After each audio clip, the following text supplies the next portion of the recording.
د غنی بابا ډیر معنوي کلام دی چې سرنامه د بانه چې ورته مونږ وایو. غنی خان په دې کلام کې سوی چې عمر په صحرا وی له خزانه ګیله نه کا، دومره وسم غمونو چې وسوي مې سینه نه کا. غنی بابا باندې غمونه ډیر سیوا شوي، دومره سیوا شوي دي چې د غمونو سره د عادت شو، اوس یې څه پروا نشته. او دا حقیقت کې پاغه باندې سیوا وو، دومره سیوا وو چې بیا هغه سوی اردو کې یو شعر دی کنه چې ظلم تو ظلم ہے بڑھتا ہے تو مٹ جاتا ہے. غمونه چې هم سیوا کیږي نو بس ورکیږي. ټیک ده. بابا وایي چې یاره چې د چا عمر په صحرا وي، یو سړی په ښار کې اوسي نو دی خو د عیش عشرت او د یو ښکلي ژوند سره عادت ژوند دی، دی لکه سختې ته نشي ټینګېدی. یو انسان دی هغه په صحرا کې اوسي، په صحرا کې څه دي؟ هېڅ هم نشته دی، او مشقتونه دي، ستړي دي، سخت دي، ګرمۍ دي، یو شی دی، بل شی لوږې تندې دي. نو چې یو سړي ژوند یې په صحرا باندې، کو چېرې خزان راشي نو هغه پروا نه وي، د خزان نه ګیله نه کوي. په ناز او په لاډ چې لوی شوي، لکه غني خان چې په یو کلام کې وایي که نه چې یاره چې په شاتو باندې وپایي عمرونه، شمکي به بیا مزه ورکاندي چاله. یو سړی په شاتو باندې په ګبین خوړلو باندې لوی شي او بیا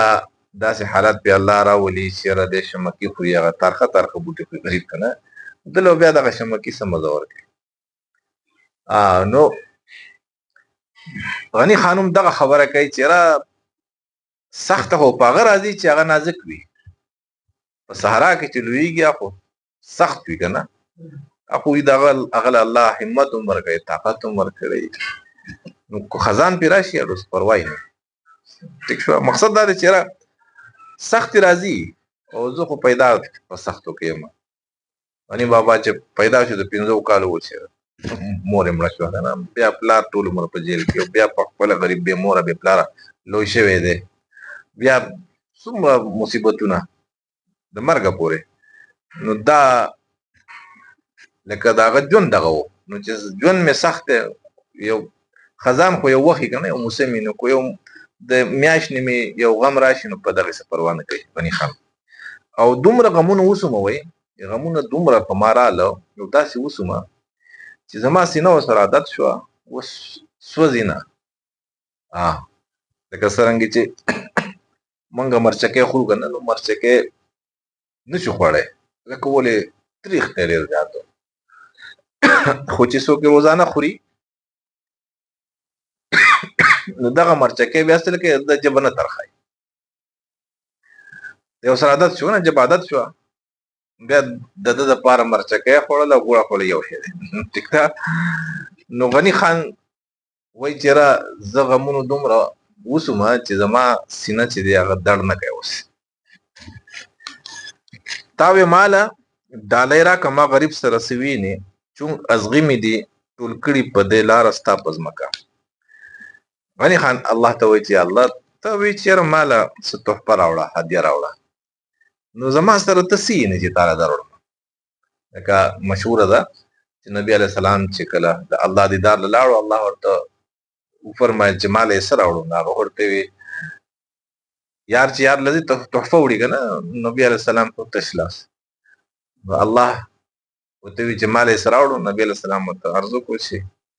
تا ته څه حاجت دی، ما خو تاله څه راوړي، عجزي راوړې ده که نه، تحیات لله والصلوات والطیبات. بیا د الله طرف نه پې شاباشي راغله چې السلام علیک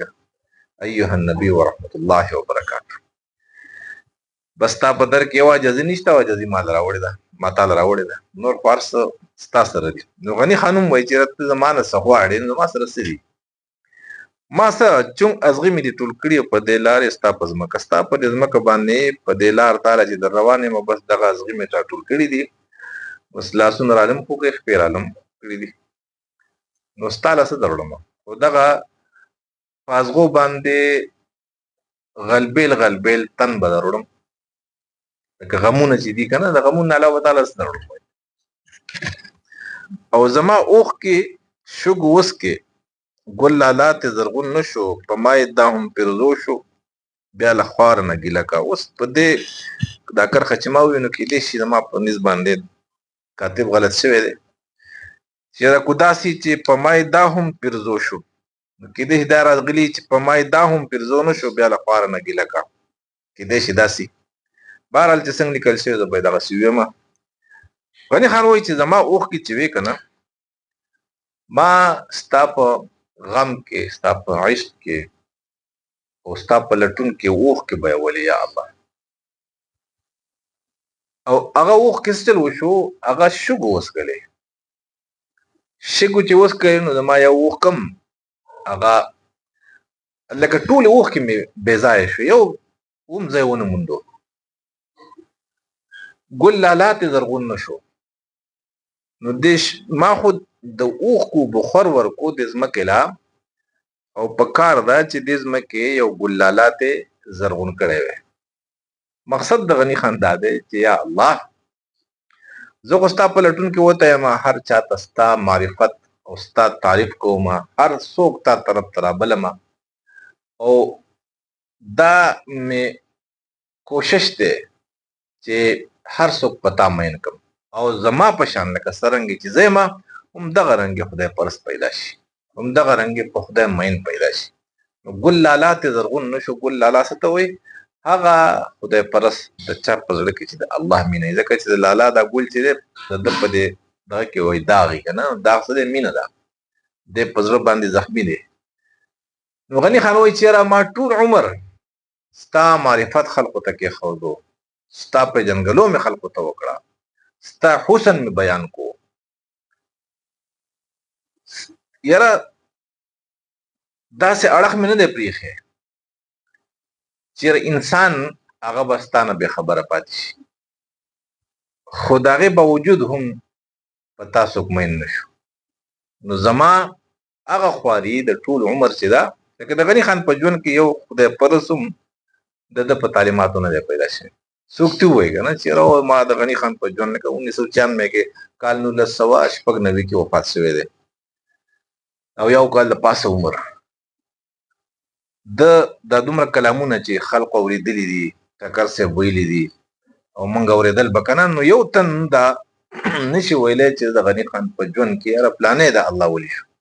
د چا د غني بابا په محنت باندې د هغه په خوارۍ باندې څوک نه دي شوي. نو د غني بابا دا ګیله څه دا په ځای ده چې یاره زما اوښکې شګو وڅکې ګل لالا تې زرغون نه شو ستا په عشق کې ستا په مینه کې زه جاړم خواري کوم وایم چې یاره زما نه پس دی یا زما په ژوندانه دی د الله مینان پیدا شي خلق دې په الله مین شي خو یو تن هم پیدا نه شي. خواري مې ضایع شوه بې ځایه شوه او بیا لکه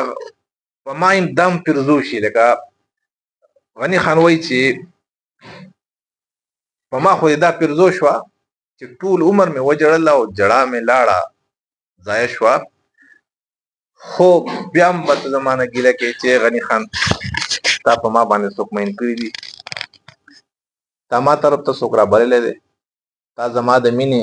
بلنه چاته ورکړې ده. نو مقصد دا دی چې الله زه کو ستا د مینې بلنه خلقو ته ورکوم نو هدایت خو ستا په لاس کې دی د خلقو د زړونو کیفیتونه بدلول چې د دنیا مینه ته وکړل او خپله مینه کېنول دا خو ستا کار دی. نو په ما خو یې دام پیرزو نه شوه چې یاره زما په خوارۍ باندې یو تن په الله مین شي بیا به زما نه ګیله کوي چې غني خان تا څه کړي زما لپاره ټیک شوه. زه پسه ستا مدار وکم پسه ستا سترګې رڼې کم زه ولاړ کچکول په لاس کې پکې بوی زړې اوبه کا. الله ته وایي چې ستا مدار ستا خدمت مدار څه ته وایي اکرام مو ته موږ وایو که نه نو زه ستا په څه باندې مدار وکما تا خوشحاله کما او ستا سترګې په څه باندې رڼا کما خوشحاله کما رڼې کما چې یاره ته خوشحاله شي. زه ولاړ کچکول په لاس کې زه خو کچکول په لاس کې ولاړ یم ملنګ یم فقیر یم په دغه کچکول کې څه دي زړې اوبه پکې پرتې دي او هغه هم د عمرونو زړې دي او څوک یې نسکي زما نه نو هغه اوبه چې پکې دي زما په دې کچکول کې هغه بوی دا څه شوې بوینا کې شوې هغه هم څخه بوی شروع کو ټیک شو لکه ستانه څوک سودا نه علي غني خان زړه چې د کچکول له پای کې دا الله مینه دا غني خان د غمینه خرصای بل ته منتقل کوي خو څوک لیونی دي چې الله سره مینه کوي پاگلان دي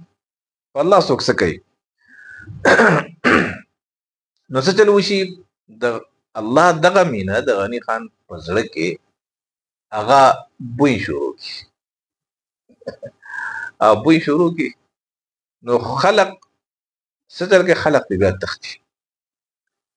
چې لکه غني خان واه د الله سره په مینه کې د انسان دا حال جوړیږي توبنده نو غني خان وایي چې را زه په کومه خبره باندې ته ما ته خبره وکړې چې په دې باندې به ته خوشاله شي زما چې سوست هغه زه کوم او زما خبره څوک نه مني زما سودا څوک نه اخلي چې ځواني ورجیږي او د زړه غوټۍ شي مړاوي د تاتار کوی قاب پورې بسوک سکه او سوک سکه غني خان وایي چې د چا ځواني لاړه شي ورجیږي او د زړه غوټۍ چې ده هغه مړاوي شي انسان په ځوانۍ کې الله تعالی ځواني ولې ورکړي انسان ته نو زمونږ مور پلار خو زمونږ دا تربیت وکړي چې ځوان شو اوس په دې مونږ لګټي بس پلار به په کور شي او مور به په مور پلار به حجونه وکړي که نه او دې کار څه کوي اوس دنیا به ګټي مونږ به ساتي د خویندو وروڼو خدمت به کوي ځواني ټیک ته دغه هم ښه خبره ده دغه الله نه منع کړی او د الله حکم دغه دی ځواني دې دپاره ده چې ته په دې ځوانۍ کې یعنې ستا 3 سټیپونه دي د ژوند که نه یو دی بچپن نو پای کې هو انسان د ځانم نه خبر بل دی ځواني بل دی بوډاپا نو دغه دوه دغه پاتې شو مرحلې پاتې شو نه اوس چې ځواني لاړه شي انسان بوډا شي نو دی خو د ځای نشي پاسېدی دی به څه منډه ووایي دی به څه خپل هدف حاصل کړي او که د ده په هدف حاصلېدو کې څه مقابله وي نو دې مقابله چا سره کولی شي نشي کولی که نه دا خو د ځوان کار دی چې دی منډه هم وهلی شي او دی ته ګوره ځوانان چې دي که نه په کار نه ستړي کېږي مونږ زه خو په خپله 5 منټه نشم بدلی ځوان چې دی ټوله ورځ ولاړي دا ولې طاقت ول الله ورکړی طاقت الله ولې ورکړی دی پر ورکړی دی چې را دی پې ماله داسې منډه ما طرف ته داسې منډه راووایي چې سیده ماله راشي یعنې که دا ځواني هغه وخت دی او هغه چپه ده چې په دې کې د ده تګ الله طرف ته ډېر تیز شي دا د بجلۍ د رفتار نوم تیز شي د بوډاګۍ دا ژوند چې دا خو د کچوې رفتار دی که نه کچوا هم بیا له ښه شی دی چې وګرځي بوډا خو وړق هم نشي وهلی نو دا ځواني الله د دې لپاره ورکړې د لټون دپاره ده الله د لټون دپاره چې ته پکې ما ولټې داسې مې ولټې چې راورسې راله ټیک شوله نو غني خان وایي چې یاره د چا ځواني چې هغه لاړه شي ورجېږي د ده د زړه چې کومه غوټۍ وه د ګل مړاوي شي نو دته بیا د تاتار د کوهقاب چې ورته وایي که نه او د کوهقاب تاتاریانو کوهقاب ښکلی خلق دی د روس کې دغه چېرته غرب وي نو د هغې حورې به بیا دی څه کوي دا خو هر څه د دنیا ټول خوندونه په ځوانۍ کې مزه کوي چې بوډا شي خوله کړشه په بیا توبه د څه کوي که نه بوډا بیا د څه نه خبر دی نو غني خان وایي چې را ځواني هم زما هغه شوه که نه پتلو شوه نو غني خان غواړي چې یاره دا ځواني لږ نوره وي او نوره منډه مې کړې وه الله طرف ته لټون مې نور تیز شوی وی خو اوس هغه ځواني مې پتلو ده نو څنګه به اوس تا طرف ته درځمه په څه به تا خوشحاله ومه خو په آخر کې وایي چې لیونی ورو ورو ورکېږي ځان په خپلو ګوتو وژني ستا فراق عشق بانه کو او هر څه که اوس هر څه که لیونی ورو ورو ورکېږي ځان په خپلو ګوتو وژني انسان بوډا شي او د دنیا خوندونه دله بیا خوند نه ورکوي ځکه چې دی په خوله کې غاښ نه وي نو څه به وخوري وجود کې طاقت نه وي نو دی به ستړي وکړي وایي چې لیونی چې دی خو ورو ورو د انسان د ژوند مثال څه دی؟ د واورې د ګټ دی. ټیک شو؟ د واورې ګټ دی خو اوبه کېږي که نه، لو غر دی د واورې، خو دا خو اوبه کېږي را روان وي ورو ورو ورو ورو. غني خان هم خپل ژوند ته دغه وایي چې یاره زه هم لکه زه ورو ورو کېږم، چېرته در روان یم دله د لټون د دې لارې نه بس تا ته در روان یم. لیونی ورو ورو ورکېږي، د دې دنیا نه در روان دی او ځان په خپلو ګوتو وژني، په خپله ځان وژنمه. څنګه په خپله ځان بوډا شوم نو اوس پوهیم چې خدای پاکه د دې ژوند نه خو څه مرګ ښه دی خلک وایي که نه. نو ستا فراق عشق بانه کو، اوس بانه څه ده چې وایي زه په الله مین یم او د هغه نه زه جدا یم. ولې ځان زر زر په خپلو ګوتو وژني؟ چېرې زر لاړې الله له که نه. نو دا بانه ستا یو عشق دی او ستا فراق ستا جدایي ده. نو د دغې دپاره اوس په دغې بانه دی هر څه کوي، ځان هم وژني او خو چې تا له در ورسي. نو دا د غني بابا کلام و، که چېرې چا خوښ شوي عمل دې پرې وکړي سره زما.